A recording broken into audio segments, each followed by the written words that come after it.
Welcome to the Future of Teamwork podcast, where we explore cutting-edge strategies to keep teams human-centered, drive innovation, and empower you with the tools and insights needed to help your team excel and thrive in today's rapidly changing world.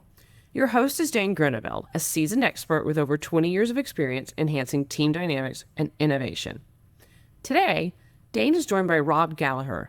For over a decade now, he's been building and leading businesses. One of the most powerful lessons he's learned is the incredible impact of aligning employee success with company success. That's why he's become so passionate about profit sharing. Through years of implementing and refining these strategies in his own companies, he's seen firsthand how it can transform a workplace, fostering collaboration, boosting motivation, and ultimately driving significant growth. From leading a team of 11 siblings as a child to leading companies today, Rob's story shows how shared goals create shared success. His approach to profit sharing isn't just about money. It's about clarity, communication, and culture. In this conversation, you'll hear, first, why shared fate is the foundation of teamwork. Second, how linking daily actions to monthly results can motivate teams more effectively than annual bonuses ever could. And finally, how profit sharing can become an operating system that drives culture, performance, and ownership across a team. This episode is packed with lessons you can put to work right away. So, teamwork makes the dream work, and we're here to inspire your next collaborative breakthrough. Gather your team or put on your headphones, and let's dive in together.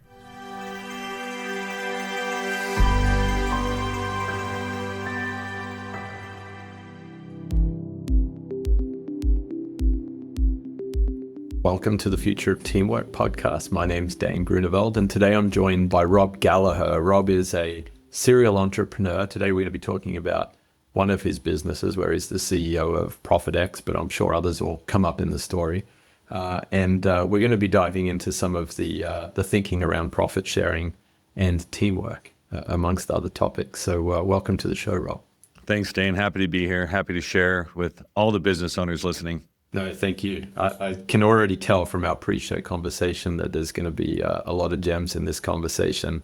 Why don't we dive in? Like, how did you come to be taking these roles of leadership in building teams and stumbling into profit sharing? Well, it started at a very young age. I was the oldest of 11 children from my parents, which is not a decision that I made, but I was there. And there's a lot of instances in a family like that where you have to do chores or, just simply loading up in the van, right, to go to church or go wherever we're going.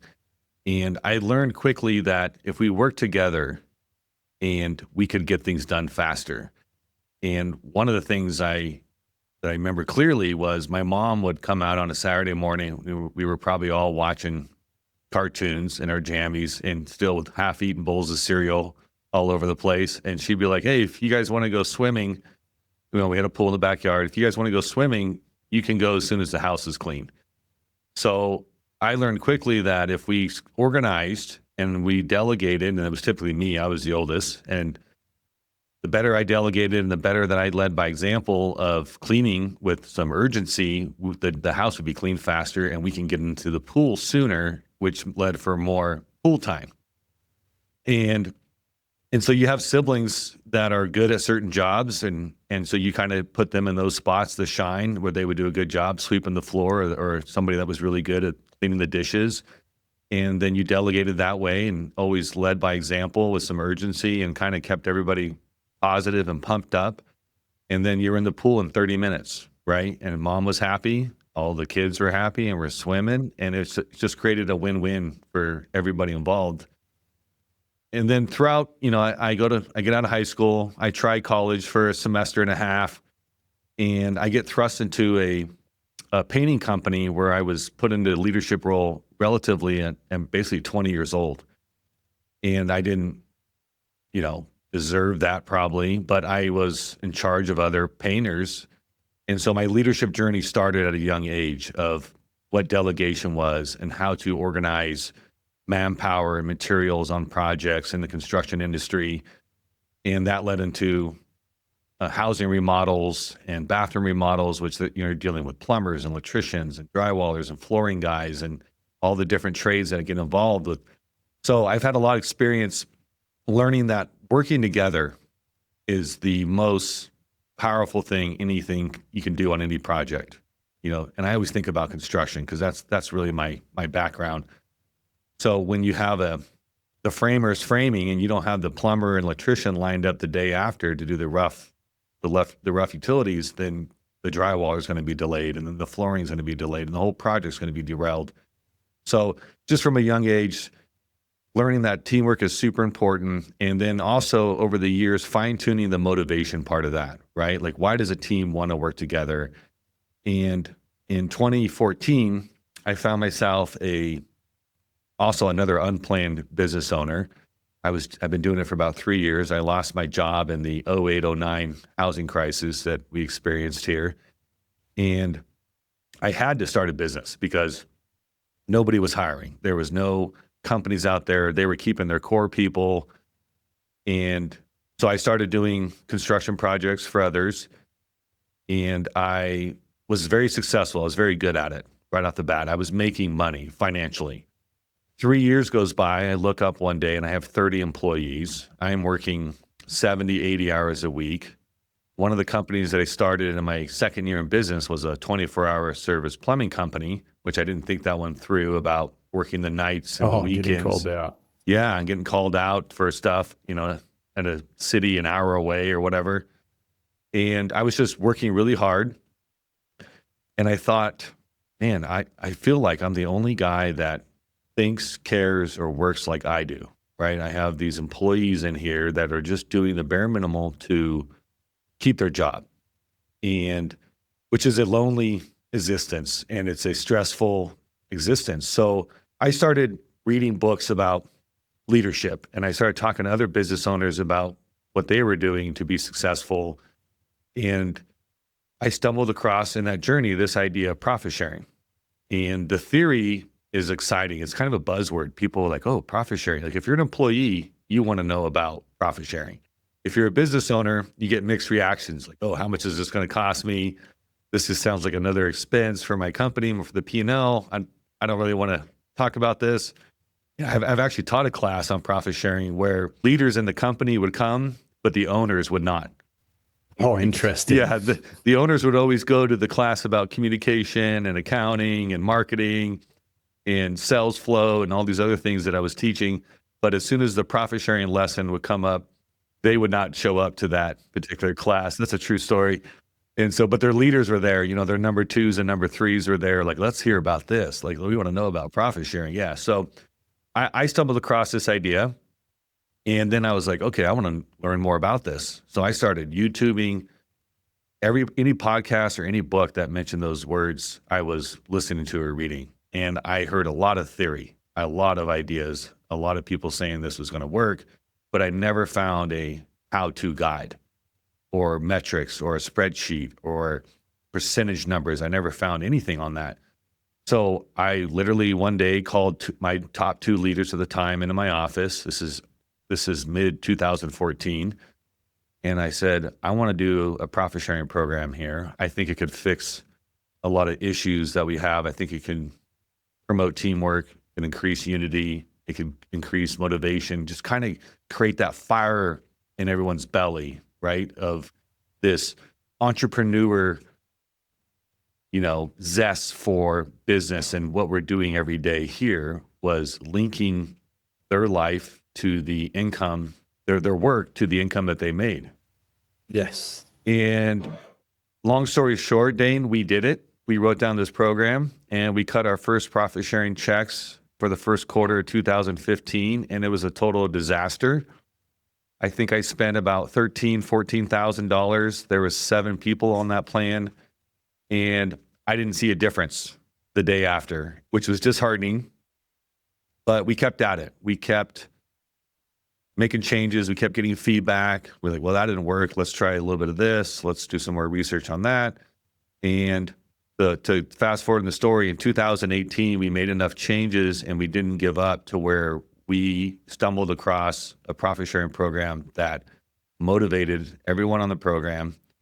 Our revenue started to climb rapidly. Our profit percentage was going up.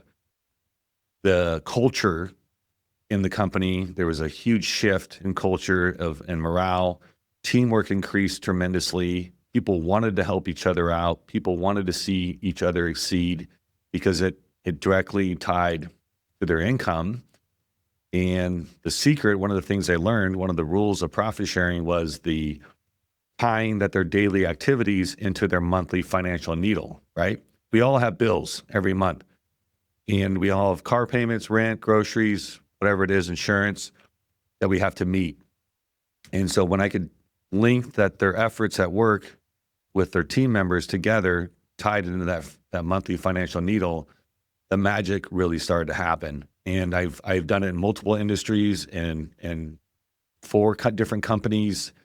And that kind of success brings a lot of attention from other business owners, from my subcontractor business owners, my buddies, and they start asking me questions about what I'm doing and how I do that. And so profit sharing comes up, and I started teaching them about profit sharing. And then somebody said, well, maybe you should write this down.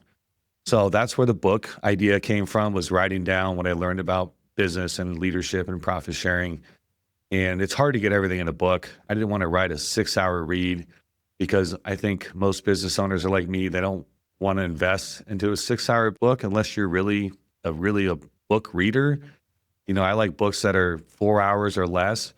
So I wrote a 2.5-hour quick nuts and bolts book about profit sharing. And then we created a course that really dives into everything about profit sharing that takes many, many hours to get through, and workbooks. And in that course, we have the example kickoff speeches for your team. We have the spreadsheets in there. We have all the nuts and bolts figured out to save you all that time that I used to figure it out, to get a business owner profit sharing within a matter of months, and that they can see the power of the teamwork that profit sharing will create in their company.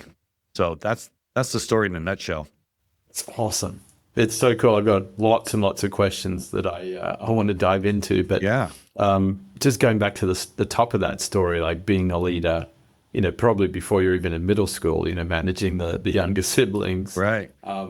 It ties into, we had a guest on the show, Eric Coriel, that talks about accountable teams. And he said, to have a truly accountable team, you need to have a shared fate. So for you and your siblings, the shared fate was time in the pool.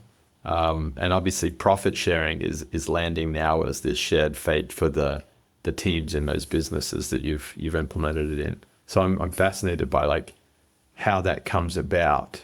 And I guess as you look at that with your teams, as you've gone through the learning, is it something that everyone in the team participates in, or is it only the leadership team? Like, tell me how you start there. So that's a great question, because we create another group of people, and we call them for short DMs. They're the decision makers. And when I look at an organization, let's say there's a plumbing company and there's 30 people there. You got the laborers, the plumbing techs, the service manager, the dispatcher, everyone involved in this organization. And we look at that chart and we go, who's making decisions every day that affect the net profit of the P&L every month? So the dispatcher, for example, some people may not think of them as a leader or manager role, but they make decisions every day that can make money or not, right? How you route the guys throughout your service area makes a big deal. You could be wasting money on gas. A plumber in a van is not making money. A plumber on a job site, that's where the service is provided, and that's what you can charge for. So in that particular case, we have that group of people called decision makers that we decide who gets the profit sharing, right? Now, I go back and forth on this. Currently, like, I would love to get some of the plumbing techs on a profit sharing plan. It would probably be linked more towards gross profit, because they can't make decisions on the overhead of the company, right? They don't make decisions on what we pay for insurance or what our marketing budget is. So there's a lot of overhead stuff that they can't influence, but they can directly influence, if they're motivated and working together, the gross profit of a company. So those are some ideas that I've toyed with last year and started playing with, and we're probably going to think about rolling out and doing some tests. I have multiple companies, so I can test these ideas on one to see if it actually moves the needle, and then if it doesn't, then we back it out or make changes to keep fine tuning what works. And that's how we kind of got to this profit sharing and decision making process.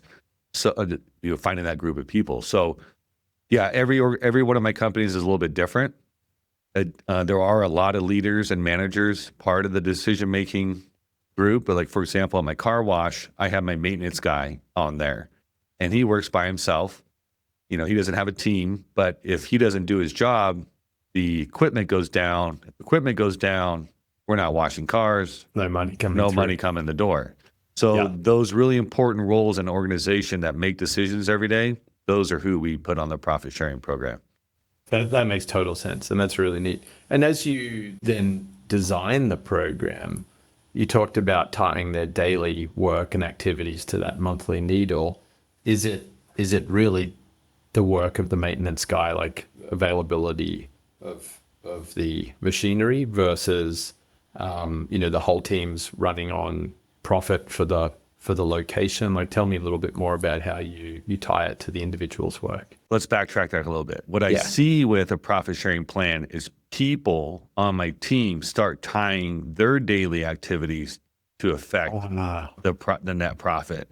So for example, the maintenance guy, he can, like, if he was an employee as opposed to a team member on profit sharing, he could show up, he might have a checklist, the daily checklist. I know he has a daily checklist, but he has his daily checklist. So he does that for sure, because that's how he keeps his job. And then he'll kind of toy around, maybe do something that's not super important, do a little cleaning here and there, not do that great of a job, chit chat with some coworkers outside of the tunnel, that's not super important. But when he's on profit sharing, they start to get more organized. His shop is cleaner.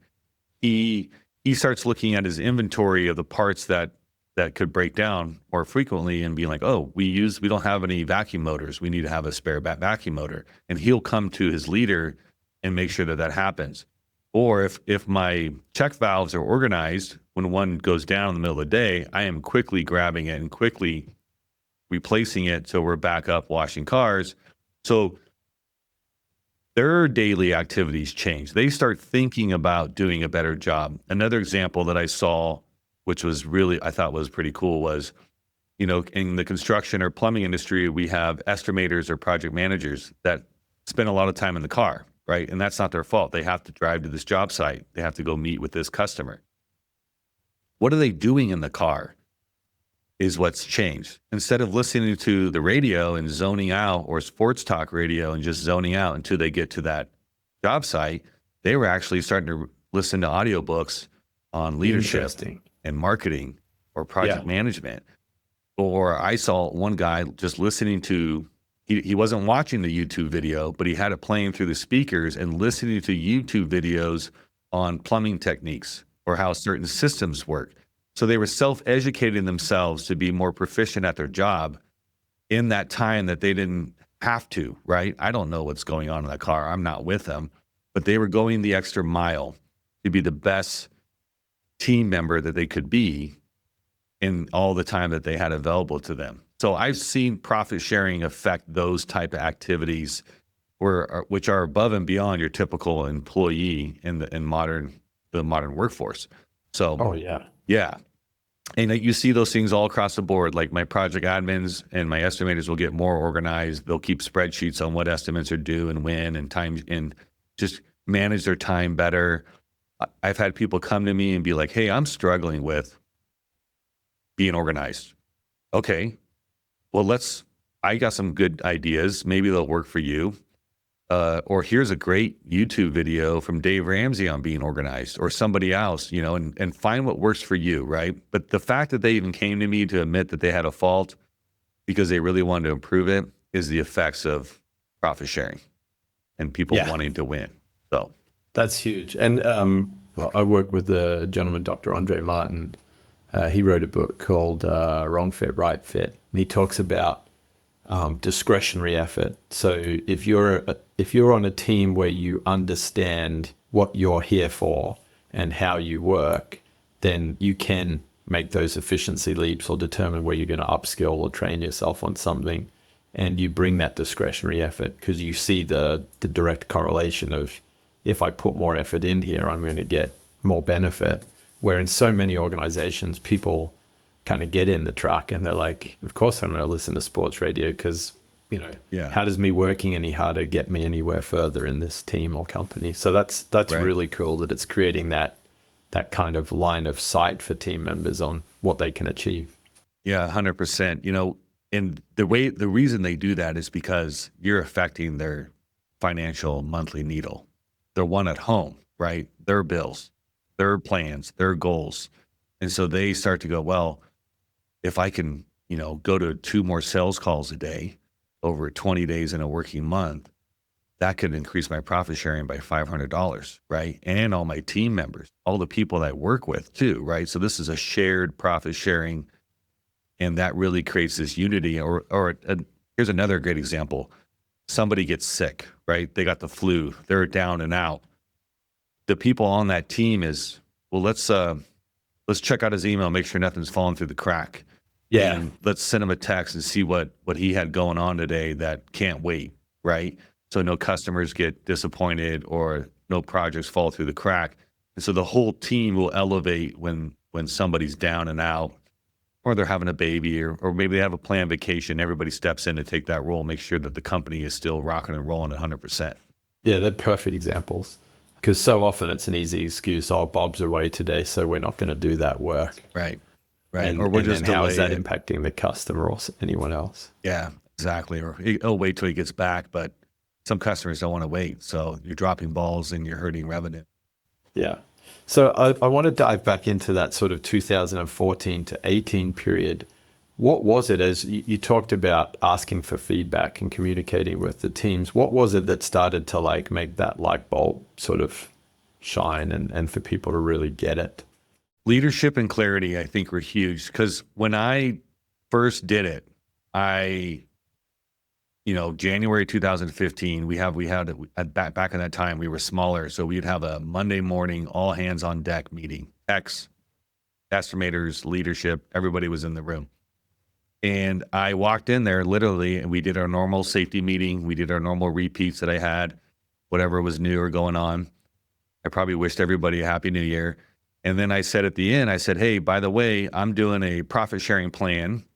And I don't remember exactly what I said, but it was along the lines of, if you work harder, we'll make more money and I will share that extra money with you. And then I ended the meeting. So you can imagine, and I was, 29 at the time, somewhere around there, right? And just a young leader, just doing it by white knuckles and strong grip and gritting my teeth, right? And you can imagine the questions that they had. There's no clarity in that. I only said it one time, and then 3 months go by and we made more money. So I shared that, I don't know if we made more money or if I was like trying to find, or I probably was working hard. I was super excited about it, but I was like trying to share this money and like, really, maybe we need to share it first to really see this uptick, right? So I shared some money, and then the next day it was the same culture, the same actions, the same activities. And then so another 3 months goes by. That was one of the first mistakes too, was doing it quarterly as opposed to monthly, because quarterly doesn't affect their monthly financial needle, right? But we did that because that's what corporate America, you always hear about quarterly bonuses, right? And I knew that a once a year Christmas bonus wasn't a frequent enough, but I didn't know that quarterly still wasn't frequent enough. It has to be monthly. You need to give them something for that month. And so it was just talking to the team. Hey, what'd you think about your profit sharing check?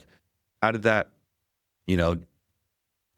change what you did? Did you do anything different? I noticed you got this one big job.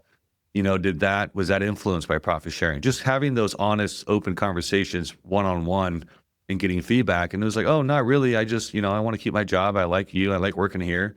But I just got that big job because I actually bid that last year and it just finally came around. So I couldn't find a connection to the profit sharing checks until I started coaching more about it. We started talking about it in every single meeting, right? When there was a mistake made on a job and we lost money or we didn't hit our margins, hey, how does this going to affect profit sharing this month, right? Or when you have a job that does really, really well, how about celebrating the wins more in business? You don't see that a lot.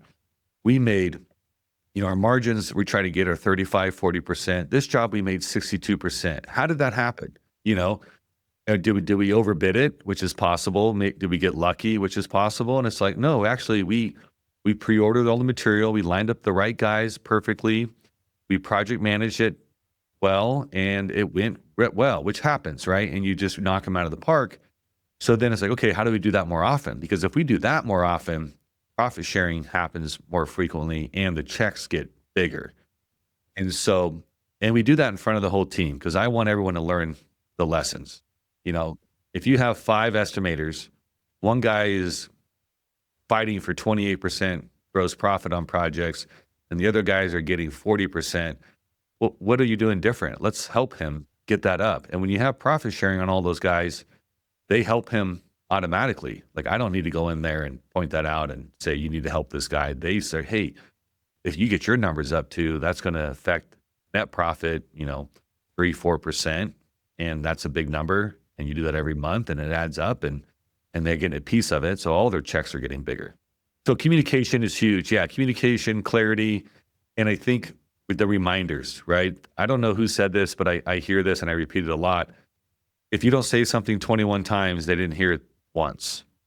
Think about your kids, right? How often do you got to repeat, clean your room, brush your teeth? I wish it was only 21 times, but it seems like it's a lot more than that. Every day. Yeah, every day, right? So it's the same thing as a leader in business. Even you're dealing with adults, that reminder, that repetition is super important. Yeah, I really like that. And what it's sounding to me, what it sounds like to me now as you go through it, Rob, is it is an operating system, because the fact that you're bringing that language into every meeting, let's look at why we did a better job with ordering materials for that particular project, or where this project went wrong and what we can do differently next time so that we achieve margins, so that we get the profit share. Right. It connects all of a sudden, and it's in the work that people are doing. I think where I've seen people get it wrong is when they say, hey, there's a profit share, it's at the end of the year, but we don't know what's going to drive profit. Maybe it's just a really good quarter of sales activity, but no one's really stopping to do the reflection and the celebration along the way. Yeah. Or how about who thinks about their Christmas bonus in February? Yeah, nobody. You know what I mean? In June, July 4th, you're at home with the barbecue and you'd be like, man, I sure hope that Christmas bonus is going to be good. No, but if they got that bonus every month, they're thinking about it every day. And it's those every minutes of every day that they go that extra mile, right? They have that shared fate of working together to get it. It's interesting because in an employer seat, I love that you said earlier the business owners weren't showing up to the profit sharing class. But you speak to a lot of business owners and they're like, well, the reason I pay a Christmas bonus is it has a retention effect. If people work hard all year and someone turns their head in September and says, hey, do you want to come and work over here? Well, they're probably not going to leave for their Christmas bonus or whatever it might be. In some cases, I've heard that one. Other ones, it's like, well, everyone has more spending at Christmas, so we help them out at that point in time of the year. But to your point, it just doesn't, that there is no linkage with behaviors and daily performance. And yeah, I think Christmas bonuses, if you're doing those, someone listening right now, is a waste of money. And I think you'd be better off if, let's say someone's Christmas bonus was $6,000, you'd be much better off giving him $500 a month. You would actually change their life. And I used to do Christmas bonuses, and that was a hard conversation that we had to have. And I was like, hey, we're going to do this profit sharing program, so we're not going to do Christmas bonuses because our goal is to do it monthly. But if this works out well, you're going to make more money throughout the whole year. You're just going to have to budget it if you want it all at Christmas time. And if you want us to hold it, we will. Right? Interesting. And I had a lady, very good team member. She kind of panicked on that because that Christmas bonus was huge for her, right? That was the gifts for the family. She took a trip at Christmas time every year and she relied on that Christmas bonus to do it. And I think at the time, this is a decade ago, I think her Christmas bonus was like $4,000 to $5,000. And I was like, okay, you can make $12,000 on profit sharing. And I'll make a deal with you, because she panicked and she came to my office after the meeting and she's like, oh, I don't want to give up that Christmas bonus. And then at this time, profit sharing was new, it was unproven. So there was a lot of some trust issues there. Like, is this going to work? So there's a lot of questions, which is totally normal, right? And I talk about that in the course of how to navigate those things. But I was like, I'll tell you what, go on the profit sharing plan, and I won't pay you profit sharing. We'll pay you your Christmas bonus. But at the end of the year, when I give you your Christmas bonus, I'm going to show you what you would have made. There'll be a piece of paper in there showing what you would have made. And she took the deal, and it saved me $3,500 because I gave her normal Christmas bonus. And then there's a piece of paper in there that was like, you would have made this.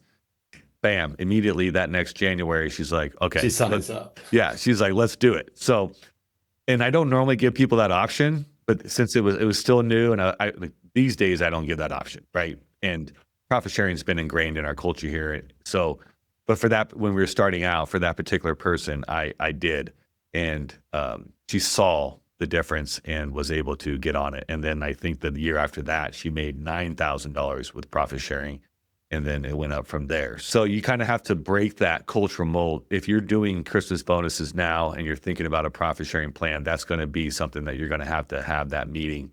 And I talk about that in the course of how to navigate that, and just with clarity and reminders and giving them confidence. A huge part of this profit sharing thing is being a leader of integrity. Like, if you're a bad leader and if you're just kind of like not a great person, people don't rally behind you and believe in your crazy ideas.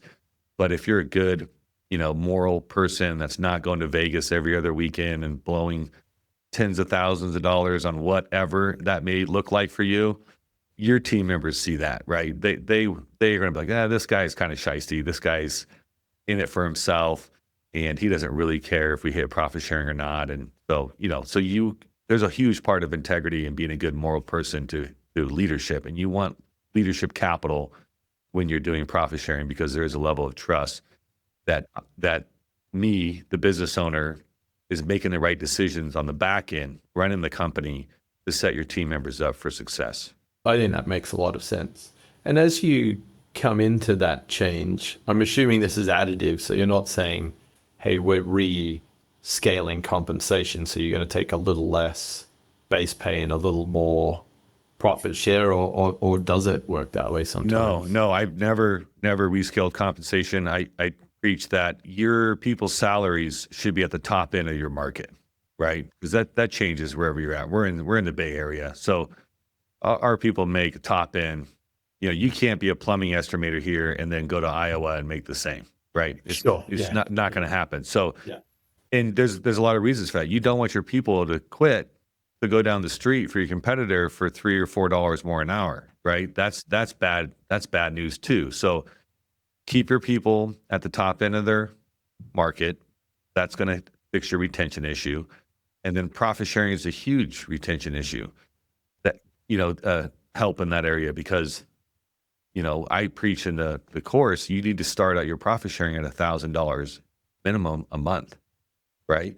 And that could be your grocery budget, depending on your family and what's going on. I mean, that's a substantial amount of money that your competition's not doing, guaranteed. Correct. Right now. And if they say they are, and they're not doing it correctly, because everyone I've talked to and all the research I've done, it's just not a big thing out there. So I want to change that in America and in the world, actually. I've talked to people in Europe and all over the world about profit sharing, and I think it could be huge for business owners and team members across the globe.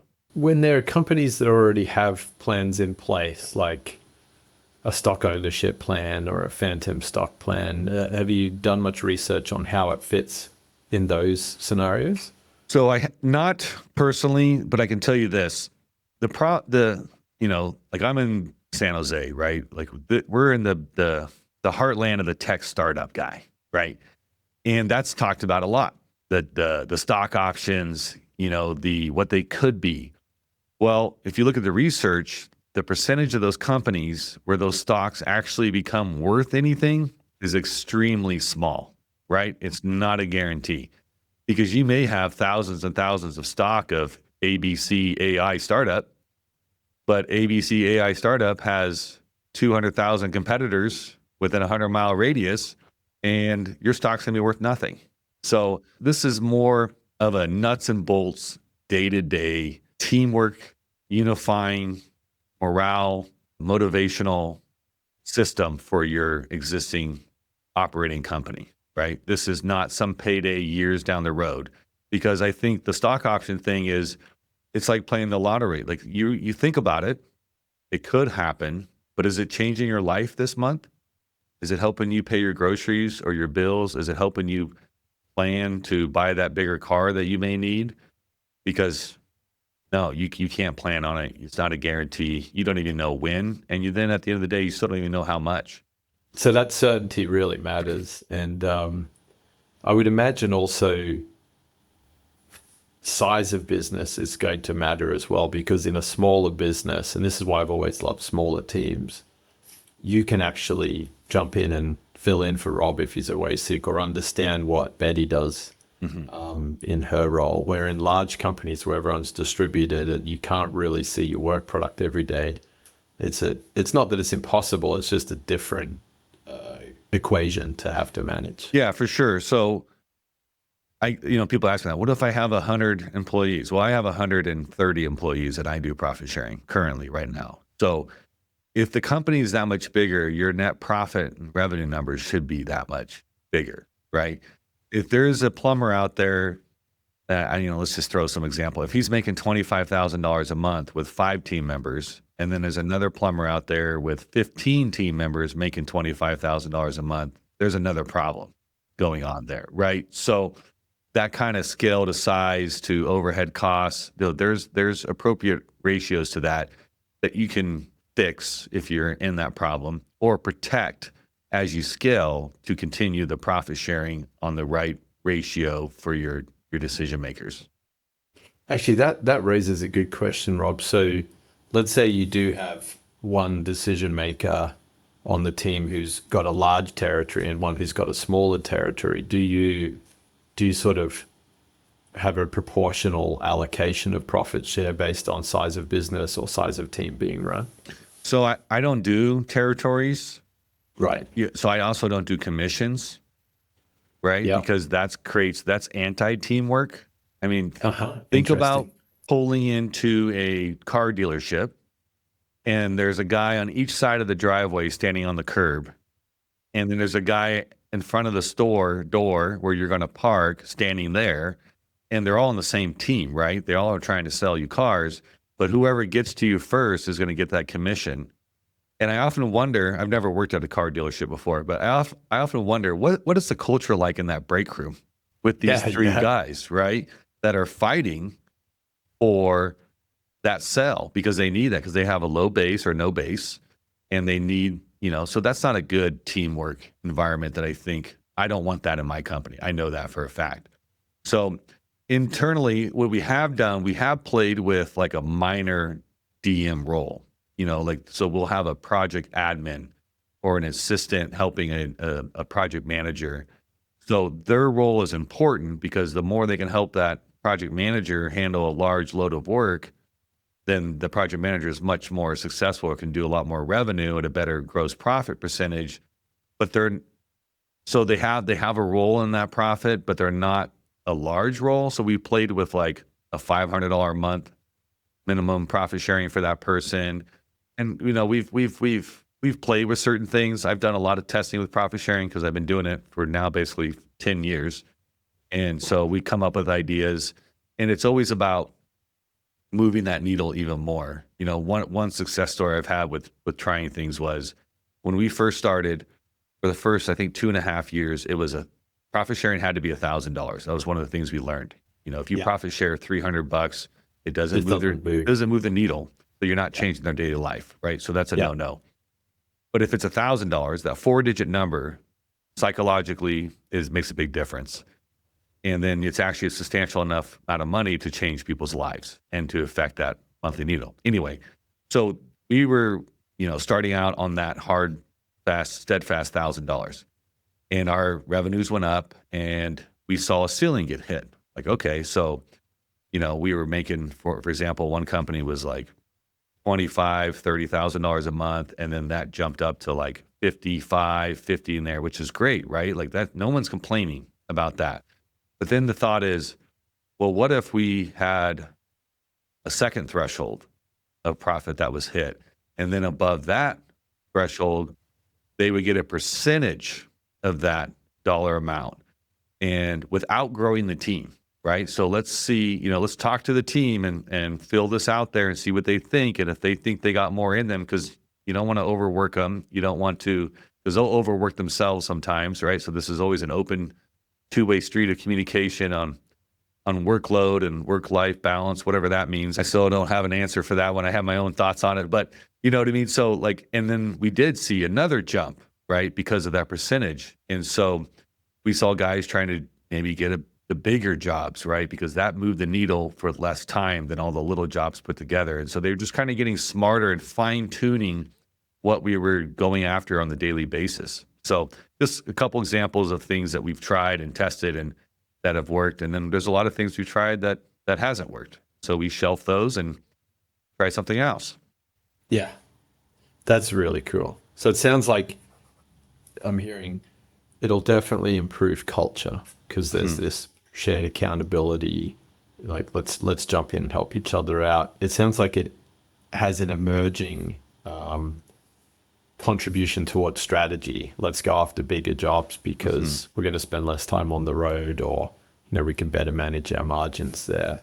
And then it sounds like there's a process improvement element there too. So it's really helping your business on a lot of levels. Right. And the coolest part about this for the business owners or other leaders that are listening is a lot of these decisions I'm not making. I'm not driving these boats. These people are coming to me. If you have a team of even 5 people, you have people on that team that are super smart.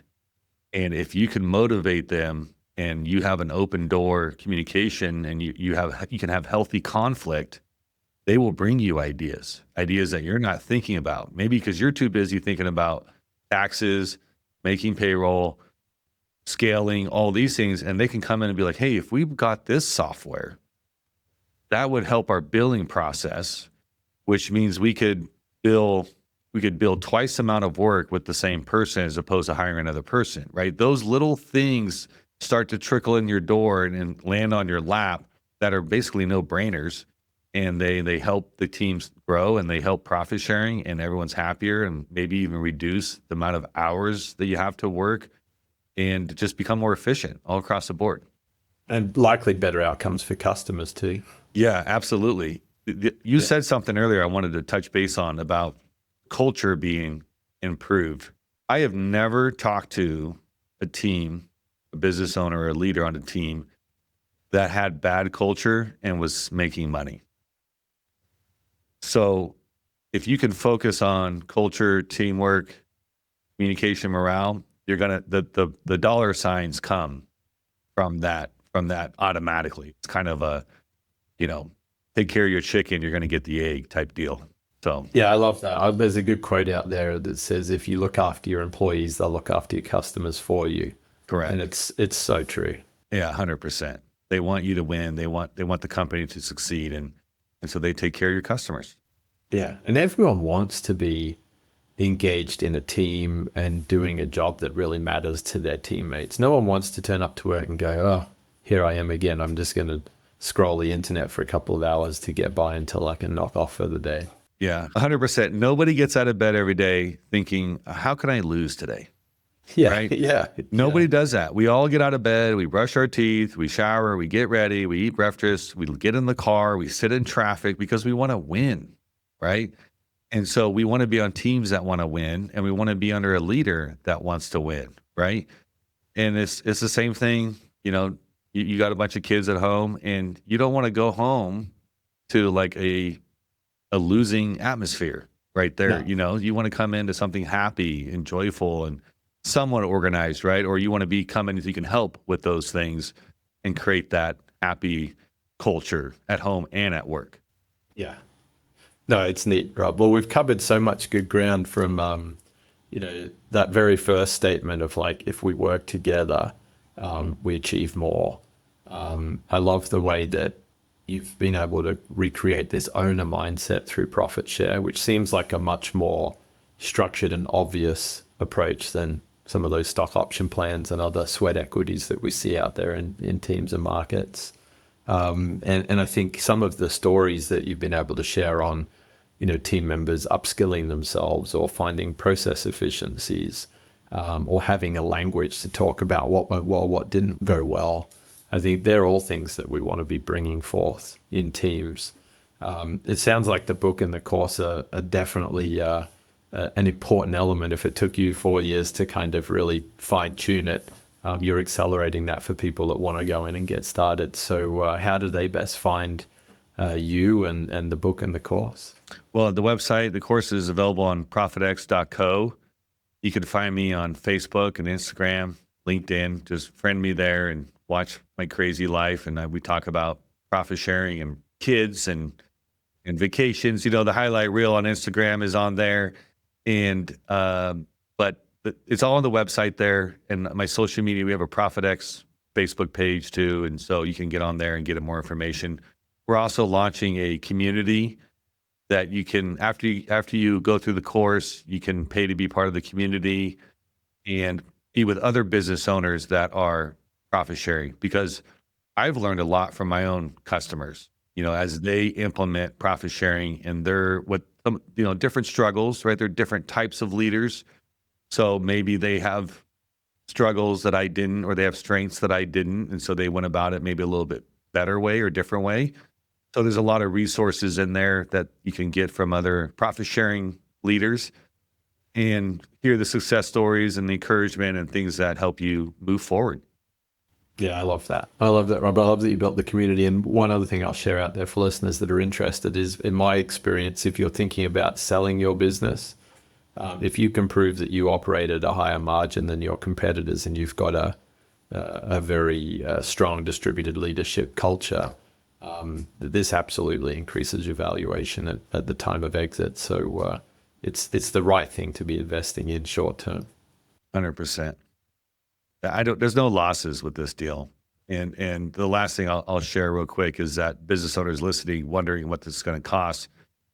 For the program that I have, is it doesn't cost you anything that you weren't making before, if that makes sense. So we wrap the cost of the profit sharing plan into the threshold for your team. If you lead, you communicate it, you remind them about it, you will see your team hit that threshold, which is just bonus money for you, for them. And then you'll see it go above and beyond the threshold, which is all the extra money, more money for the company. It just creates win-wins for the team members and the owner. The other win that happens that we didn't really touch base on is I actually learned this, I think last year. I had a customer that I didn't really know that thought the estimator that he was dealing with was the owner of the company. That's amazing. For 18 months, they did projects together, and he thought he was the owner just because of how he carried himself and the confidence and the proficiency that he did his job at. The customer just figured, although they never talked about it, that he was dealing with the owner of the company. So yeah, I love that. Yeah, I think a lot of us would enjoy seeing that dynamic in our teams and with our 100%. customers too. Yeah, 100%. Who wouldn't want that? That's it. Well, Rob, this has been so much fun. I'm looking forward to staying connected. I'll jump on the course as well, but also picking up on some dad tips and other tips along the way. I love your approach to life there. So thanks for sharing today. Awesome. Thanks, Dane. That was fun. Thank you for joining us. Remember that by embracing vulnerability, trusting our intuition, and approaching challenges with compassion, we not only strengthen our teams, but also pave the way for a future where collaboration thrives. If you're hungry for more insights, strategies, and research on collaboration, head over to thefutureofteamwork.com. There, you can join our mailing list to stay updated with the latest episodes and get access to exclusive content tailored to make your team thrive. Together, we can build the future of teamwork. Until next time.